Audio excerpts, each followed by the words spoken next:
Khawti khawtatim, salam alaikum wa salam, sahar ramadankum ya jama'at al-khair. J'espère que vous allez bien, j'espère que vous vous portez bien, j'espère que tout le monde est en bonne santé chez vous, que vous avez le moral tant bien que mal, malgré tous les problèmes que nous sommes en train de subir, politiques, socio-économiques et les incertitudes de cette époque troublante.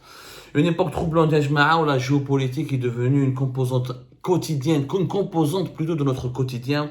À la belle, comme avant le début de la guerre en Ukraine, avant le début de la pandémie, avant la pandémie de la Covid-19 en 2020, la géopolitique, les relations internationales, les conflits internationaux, c'était pour les Algériens et les Algériens, il y a des notions abstraites.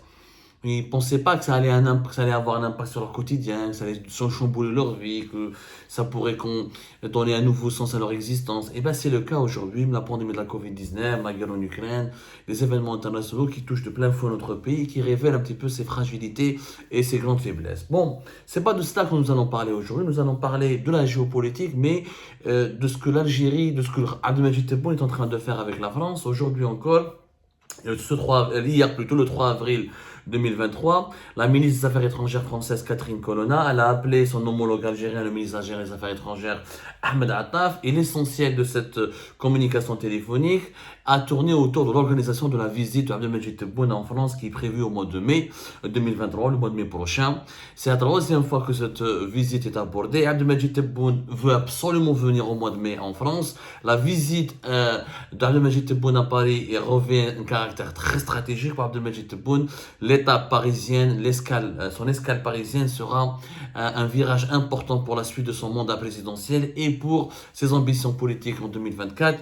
Abdelmadjid Tebboune, à l'exception de Berlin au début de son mandat lors d'une conférence consacrée sur la Libye, et à l'exception de Rome en 2022, Abdelmadjid Tebboune n'a fait aucune capitale occidentale, n'a visité pour le moment aucun grand pays, à l'exception de l'Allemagne où il avait séjourné pendant presque 6 mois pour se soigner pour des soins intensifs à la suite de son infection aux formes les plus graves de la Covid-19. Voilà, c'était fin mai, vers le 25 mai, entre le 25 et le 26 mai, il a été en Italie, notamment à Rome. À l'exception de Rome, il n'a pas visité un seul grand pays occidental. Il a été uniquement pratiquement dans les pays arabes, l'Égypte, le Qatar, la Turquie, 2 fois en Égypte, la Tunisie, mais il n'a pas eu l'occasion de parler à un grand chef d'État occidental ou d'une grande puissance mondiale. Il n'a pas été ni en Chine, ni en Russie, ni encore en France, et sa visite à Paris sera la première du genre. L'Italie, c'est un pays certes important, mais c'est un pays aussi important que la France. La France, membre permanent du Conseil de sécurité, relations stratégiques avec l'Algérie, axe majeur important avec Paris et pilier de l'Europe avec l'Allemagne. Pour Abdelmadjid Tebboune, il s'agit donc d'une étape très importante et c'est la troisième fois que ce sujet est abordé. Auparavant, le 30 mars 2023, il y avait l'ambassadeur d'Algérie qui était revenu à Alger et qui est revenu à Paris et qui a rencontré donc une haut responsable, c'est la secrétaire générale du ministère des Affaires étrangères français. Ça s'est passé le 30 mars 2023. Auparavant, le 24 mars 2023, Abdelmadjid Tebboune et Emmanuel Macron ont repris le contact, ils ont renoué le contact, ils se sont parlé au téléphone, ils ont aplati les dissensions et les malentendus qui avaient éclaté au lendemain de l'affaire de rapatriement d'Amir Abouraoui, l'exfiltration, pour reprendre le langage et le vocabulaire employé par le régime algérien, de l'opposante franco-algérienne Amir Abouraoui depuis la Tunisie vers la France. Donc les relations sont en train d'être restaurées et le summum, l'aboutissement de cette réconciliation, une énième réconciliation, parce que durant ces 3 dernières années, l'Algérie et la France ont eu 3 crises importantes quand même, et chaque année nous avons connu des crises, beaucoup de froideur, beaucoup de tensions entre les deux pays. La visite de Tebboune à Paris devrait donc permettre de tourner définitivement cette page. Il faut savoir que Tebboune veut venir à Paris avant d'aller à Moscou. Parce que au même temps, il devait aller à Moscou, mais ça n'intéresse pas et ça ne l'arrange pas. Et ça serait pour lui, il le sait d'ailleurs, ce serait dangereux pour lui d'aller à Moscou avant d'aller dans une capitale occidentale. Lui, l'Algérie qui subit beaucoup les pressions américaines et occidentales en raison de ses liens d'amitié, notamment les liens sécuritaires et militaires avec la Russie de Vladimir Poutine. L'Algérie qui a été contrainte de revoir son carnet de commandes auprès de la Russie, de geler un petit peu ses relations militaires ou de se montrer très discrète et de ne pas communiquer et de rester vraiment très discrète en ce qui concerne ses achats d'armes russes. L'Algérie donc a tout intérêt, le régime algérien actuel a tout intérêt à maintenir un certain équilibre pour éviter la fureur de l'Occident, qui est le plus proche géographiquement de l'Algérie, qui est le premier partenaire économique de l'Algérie, Les intérêts économiques d'Algérie sont avec l'Europe occidentale, ne sont pas avec la Russie. Les échanges économiques sont dominés. Les échanges économiques de l'Algérie avec le monde extérieur, avec la communauté internationale, sont dominés essentiellement par les importations, les exportations réalisées par l'Algérie depuis et vers les pays de l'Union européenne, et une proximité aussi historique, culturelle, humaine. Les diasporas algériennes sont majoritairement installées en France et ailleurs dans les pays occidentaux, et un petit peu en Amérique du Nord comme au Canada. Donc les intérêts de l'Algérie sont logiquement, rationnellement avec l'Occident. Donc le régime algérien ne peut pas tourner le dos à l'Occident, surtout qu'il sait que la communauté internationale, même s'il y a un nouvel ordre mondial que la Chine et la Russie tentent d'imposer, la communauté internationale reste dominée par les pays occidentaux, que les pays qui sanctionnent, qui menacent, qui pourraient sanctionner le régime algérien, qui pourraient l'écarter, qui pourraient l'isoler, qui pourraient lui causer du tort, sont surtout les pays occidentaux. Donc, Abdelmadjid Tebboune, pour terminer son mandat en beauté, avec beaucoup moins de dégâts, parce que ses bilans socio-économiques et politiques et financiers économiques sont désastreux, il va tenter de transformer cette visite à Paris. Paris qui était l'un des lieux d'ailleurs, c'est une symbolique importante, Paris qui était l'un des lieux majeurs de la contestation de la diaspora algérienne et du Hirak. Le Hirak de la diaspora algérienne était aussi puissant que le Hirak en Algérie. Beaucoup d'actions qui ont sensibilisé le Parlement européen, la Commission européenne, le Haut Commissariat des droits de l'homme, au niveau des palais des Nations Unies à Genève, ont été réalisées ou là mises en place depuis Paris, là où la diaspora algérienne a beaucoup milité, même si le militantisme de cette diaspora a beaucoup baissé en intensité, et les divisions qui sont au sein de la communauté algérienne expliquent en partie pourquoi le hirak de la diaspora algérienne a diminué grandement ces derniers mois. Mais bon, ça reste un lieu incontournable pour l'opposition algérienne, pour la contestation algérienne, et le régime algérien ne veut plus déserter le terrain là-bas, ne veut plus perdre son bras de fer avec l'opposition algérienne sur le champ de bataille parisien. Le terrain parisien, le régime algérien veut le conquérir. Donc il a amélioré ses relations avec la France depuis août 2022 lors de la visite d'Emmanuel Macron à Alger et Oran. Il y a eu la brouille et la crise à cause de l'affaire d'Amir Aboulaoui. Il y a eu maintenant un nouveau processus de réconciliation, et Tebboune veut terminer ce processus de réconciliation avec sa visite à Paris, où il va demander à Emmanuel Macron de le soutenir pour son deuxième mandat, où il va demander à la France Cette visite à Paris, ça permettra à Tebboune de soigner son image à l'étranger, à renforcer sa légitimité, gagner un capital sympathique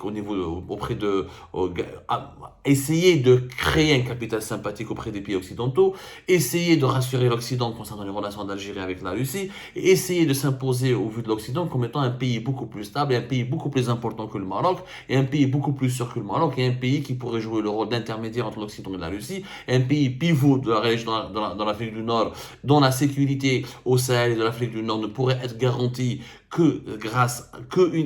qu'à la seule condition que l'Algérie devrait conserver son leadership. Et pour que l'Algérie conserve son leadership régional, elle a besoin de relations apaisées avec les pays de l'Union européenne, notamment de la France. Elle a besoin aussi de soutien économique, d'investissement. Elle a besoin d'être soutenue politiquement et de ne pas être placée comme tous les autres régimes autoritaires, de ne pas être bannie de la communauté internationale, et de ne pas être inscrit sur la liste noire des régimes autoritaires qu'il faut éviter, ou des régimes les plus infréquentables.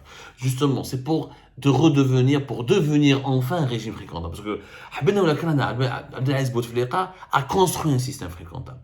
Il a réconcilié l'Algérie avec la communauté internationale. Il a pesé de tout son poids pour que l'Algérie redevienne une destination fréquentable, un interlocuteur fréquentable et un pays avec lequel il faut parler, traiter et dialoguer. C'est ça la grande réussite de Bouteflika. C'est d'avoir rompu l'isolement géopolitique de l'Algérie à la sortie de la décennie noire, et de permettre à l'Algérie de se reconstruire et de s'ouvrir au monde et de se faire accepter par la communauté internationale, alors qu'elle était considérée à cause des violences des années 90 comme étant un mouroir, ou là comme étant un théâtre de massacre, ou là un théâtre de pratiques de guerre, de crimes contre l'humanité. Abdelaziz Bouteflika a réussi ce pari. Abdelmadjid Tebboune n'a pas réussi ce pari. De 2019 jusqu'à aujourd'hui, l'Algérie est totalement isolée. Nous avons très peu d'alliances, très peu de relations apaisées avec les autres pays, conflits avec l'Espagne, guerre ouverte avec le Maroc, problèmes avec les pays du Golfe, relations très superficielles avec la Chine, alors qu'elle était redevenue, la grande armée de l'Algérie à l'époque de Bouteflika. On s'est beaucoup rapproché de la Russie, ensuite sous la pression occidentale et américaine à cause des évolutions du conflit ukrainien. Le régime algérien était obligé d'observer une certaine distance vis-à-vis de Moscou pour ne pas encore une fois se retrouver dans le viseur et le collimateur de l'Occident. Donc nous vivons, le régime Tebboune vit une situation assez compliquée, pour ne pas dire il est réellement considéré comme un régime qui n'est pas fréquentable. Ce que Bouteflika a construit durant 20 ans, Abdelmajid Tebboune et son système l'ont dilapidé en 3-4 ans. L'Algérie a une très mauvaise image, un pays qui est considéré comme instable, exportateur de haraga et de réfugiés politiques, la répression, la persécution, les relations, les liaisons dangereuses avec la Russie, économiquement, il n'a pas instable, malgré son pétrole et son gaz, il n'est pas dynamique, il ne séduit pas les investisseurs étrangers, alors c'est un marché de 45 millions d'habitants avec une situation géographique exceptionnelle, un pays qui, à cause de la politique anti-marocaine, qui parlait comme un pays agressif, qui cherche la guerre, donc c'est toute une nouvelle image qu'Abdelmajid Tebboune doit travailler pour essayer de gagner la confiance de Paris. S'il gagne la confiance de Paris, il va gagner la confiance de Berlin, de Bruxelles et des autres pays de l'Union européenne, et sans cette confiance-là, il aura du mal à faire un deuxième mandat. Parce que s'il est mal vu, mal apprécié, mal aimé par la communauté internationale, notamment par l'Occident, et les pays de l'Union européenne, c'est les premiers partenaires commerciaux, 60% de nos importations pratiquement viennent de l'Union européenne, plus de 50% de nos exportations, 60% de nos exportations vont vers les pays de l'Union européenne, et plus de 50% de nos importations proviennent des pays de l'Union européenne. Donc les échanges sont énormes, comme les chiffres à maintes reprises. Et la France, c'est l'un des piliers de l'Union européenne. L'un des piliers de l'Union européenne. Donc, Abdelmajid Tebboune, pour terminer son mandat, pour son deuxième mandat, rien que durant l'année 2021, les échanges entre l'Algérie et l'Union européenne ont atteint presque 32 milliards d'euros. C'est quand même considérable. L'Algérie ne peut pas se permettre d'avoir de mauvaises relations avec l'Europe et de se mettre à dos l'Europe. Et pour avoir la première porte, la plus grande porte de l'Europe pour l'Algérie, c'est la France. C'est Paris, c'est la capitale française. Sans le soutien d'Emmanuel Macron, sans une bonne relation avec Emmanuel Macron, Abdelmajid Tebboune ne pourra pas présenter un bilan pour rassurer les autres composants du régime algérien, ni pour rassurer sa propre population. Il ne pourra pas aller vers un deuxième mandat. Parce que les autres composants du régime algérien, que ce soit l'institution militaire, que ce soit les lobbies sécuritaires, les lobbies économiques ou les religieux et politiques, ont besoin d'une Algérie qui a de bonnes relations avec le reste du monde.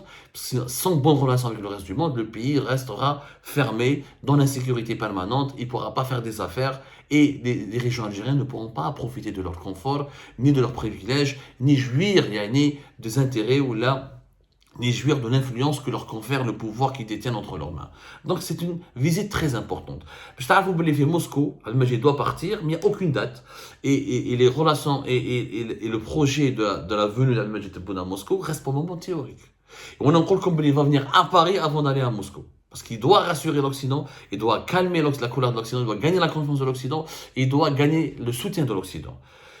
Abdelmajid Tebboune a officiellement 2 invitations pour partir en Russie. Il a une première invitation pour aller au sommet Russie-Afrique, qui va se dérouler à la fin du mois de juillet 2023. Et cette invitation lui a été remise par une haute responsable russe qui s'appelle Madame Valentina Matvienko, qui est la présidente du Conseil de la Fédération de Russie, qui a été à Alger le 16 mars 2023. Elle lui a remise cette première invitation. Et une deuxième invitation en tant qu'invité du président Vladimir Poutine, c'est-à-dire pour une visite d'État que Abdelmajid Tebboune devait d'ailleurs effectuer depuis fin 2022 et qui n'a pas pu effectuer en raison des pressions américaines et occidentales et pour attendre le bon moment afin de pouvoir se rendre à Moscou. Mais vous allez voir qu'Abdelmajid Tebboune doit d'abord faire son escale parisienne avant de s'intéresser à son escale moscovite. S'il vient ici à la 2e semaine du mois de mai, il ne partira à Moscou que vers la 3e ou la 4e semaine du mois de mai. Ce serait vraiment étonnant, et toutes mes sources me l'affirment, il n'ira pas à Moscou avant d'aller à Paris. Comme ça, ce sujet, nous allons continuer à l'explorer ensemble à travers nos investigations et nous vous tiendrons au courant des évolutions de toutes les informations que nous allons pouvoir bientôt confirmer et recouper. Prenez soin de vous, à tout à l'heure.